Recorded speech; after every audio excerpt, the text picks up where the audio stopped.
Call of Duty Black Ops 6 feels like a contradiction, and those who have played it would agree with me. Allow me to explain. Let's start with the campaign. The campaign story itself was actually pretty good. Not award-winning, but it was pretty good.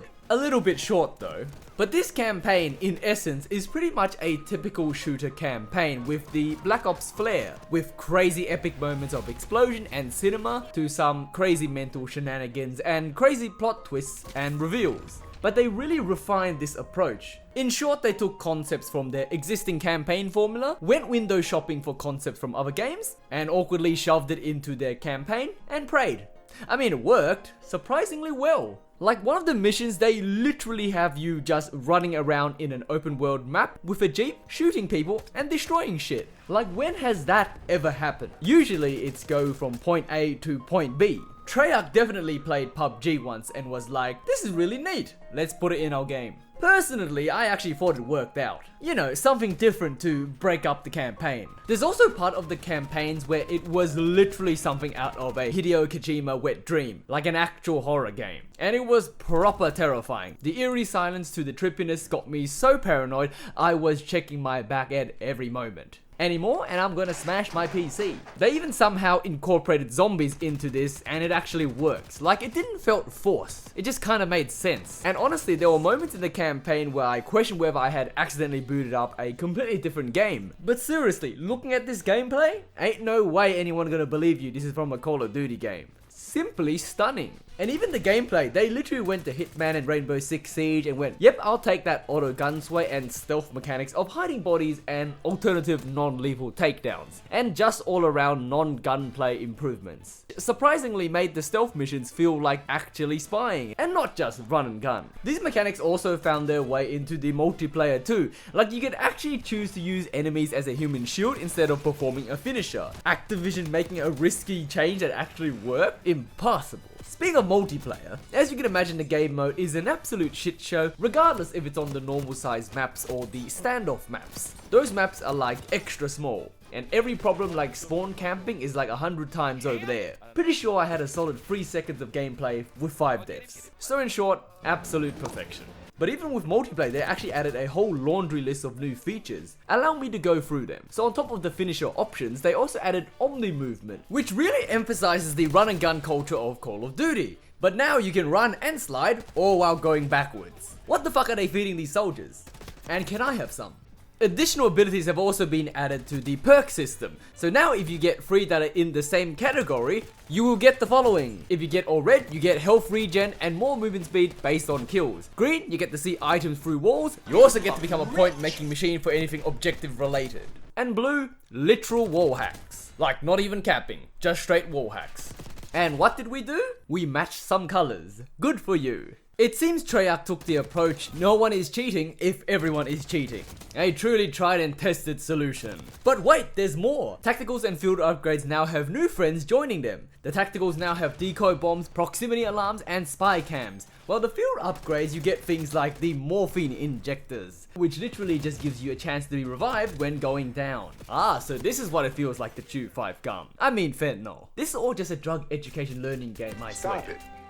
Get some help. But the two that I think interests me the most is the acoustic amp and the sleeper agent, with the amp making footsteps more louder and the sleeper agent giving you the ability of the spy from TF2, allowing you to switch teams. A lot of these, especially the sleeper agent, I think are going to be extremely disruptive in comp game modes like search and destroy that are usually slower and require more strategy. So I ain't gonna know shit. Any comp and rank plays out there, let me know. How crazy is this? Or not?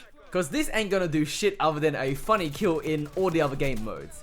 Like my favorite, Team Deathmatch. But one of the bigger and important improvements, what could possibly be more important than actual gameplay, you might ask? Getting people to play more. The Prestige, which is just the leveling up system for non-COD players, now actually gives you more than a pretty icon. They actually be offering full-blown freebies. This also reminds me that Activision Call of Duty has probably one of the most generous season pass and free shit I have ever seen. All the DLC guns in the battle pass can be obtained for free, and future map and expansions and gameplay additions are all free, which is quite shocking coming from Activision. There is still paid stuff, but it's mostly premium cosmetic. Pretty obvious Activision is making a shit ton of money from Warzone and have decided to give back to the community, and personally I appreciate that, cause DLC content is usually actually paid. I'm all for that. You can slap as many cosmetic shit as you want, I don't give a fuck. But the more appreciated change is now EXP from leveling is now shared between multiplayer and zombies. I know, right? Something you'd think should have been a thing ages ago, but here we are. Who knew leveling up should be tied to just playing the game and not specific game modes? This is revolutionary. This now leads me to the most popular game mode in all of Call of Duty games.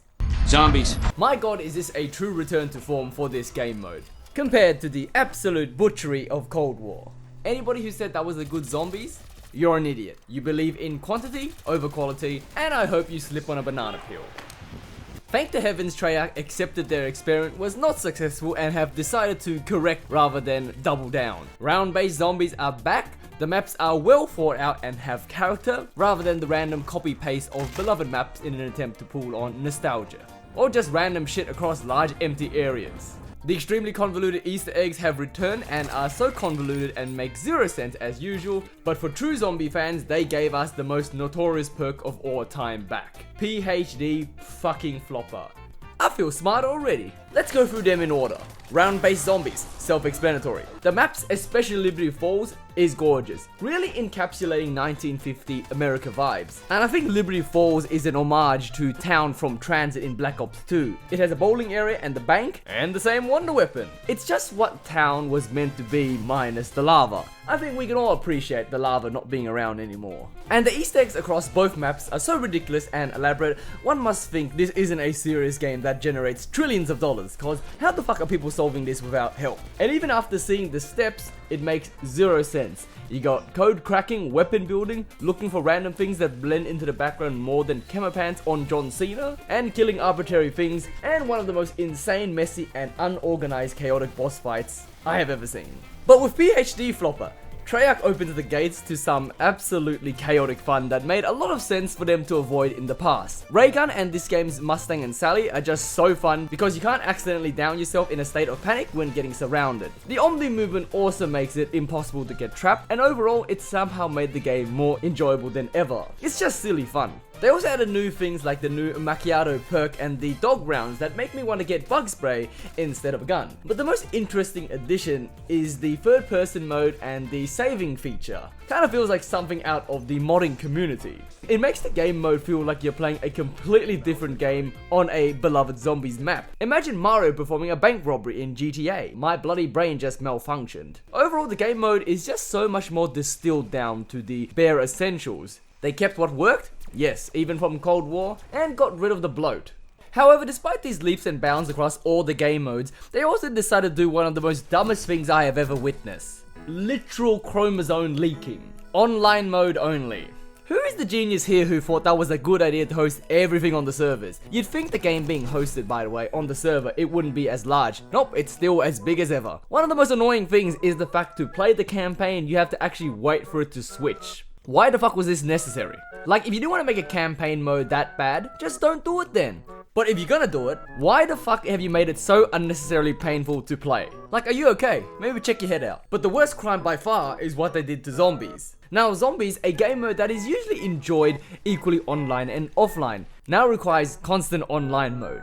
I think they failed to realize the fact that people these days have portable handheld consoles powerful enough to play these games on the go, which now they can't, because they don't have an internet cable shoved up their ass. Thank you, Activision. Oh, and if it wasn't enough of an attack on offline modes, local multiplayer is now horizontal. Fucking why? Like, why do you need to be constantly online for when you just want to play by yourself? I get the progression part, but you can easily solve this by having the data stored locally and upload to the internet later. I can't help but think this decision has to be one of the worst steps towards buying isn't owning. Like, I don't think people realize how serious and damaging a decision like this is. It quite literally opens up the floodgates for Activision to go, once the servers are down, we're gonna take away your game. Last I recall, Call of Duty has many modes that aren't always online multiplayer. A very idiotic decision. Offline mode that requires online to play. Absolute fuckwits. For a game that's made so many great steps towards gaming, all within the same game, they also managed to condemn the future of gaming and send it back into the Stone Ages. One big ass contradiction.